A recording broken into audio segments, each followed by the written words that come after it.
Les lieux emblématiques où se déroulent mes histoires. Allez-vous privilégier un livre plutôt qu'un autre en fonction de la ville, de la région ou du pays où se situe l'intrigue d'un roman? Moi oui. C'est pourquoi je sélectionne toujours avec beaucoup de soin les endroits qui servent de décor à mes romans. Je vous les présente aujourd'hui. On commence par mon petit dernier, une romance feel-good. Nouvelle vie, même galère mais vue sur la mer, se déroule dans les Pyrénées-Orientales, à Cerbère, le long de la magnifique côte Vermeille. Mon urban fantasy, présage vaudou à la Nouvelle-Orléans, ne fait pas grand cas du lieu où se déroule le livre, c'est-à-dire en Louisiane, dans le French Quarter de la Nouvelle-Orléans, ainsi que dans les méandres du bayou.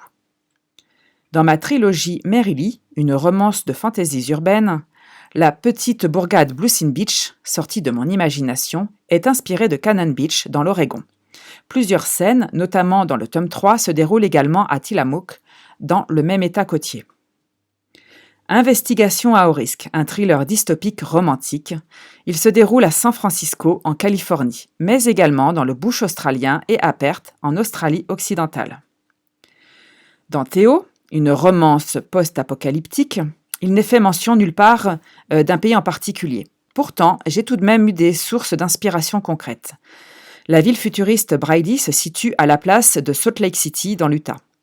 Dans ce cas précis, ce n'est pas la cité en elle-même qui m'a inspiré, mais le paysage montagneux qui l'entoure, ainsi que la proximité du lac Salé, qui, dans mon univers, n'est autre qu'une vaste étendue désertique sans vie.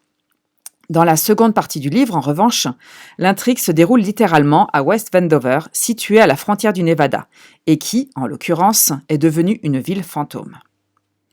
Ma romance d'urban fantasy spicy La Réserve, vampires, magies et courses-poursuites, se déroule à Saint-Louis, dans le Missouri, mais également dans le parc Yellowstone, dans le Wyoming, et au cœur de la forêt Mark Twain, de nouveau dans le Missouri, où se dissimule une bourgade magique, La Réserve.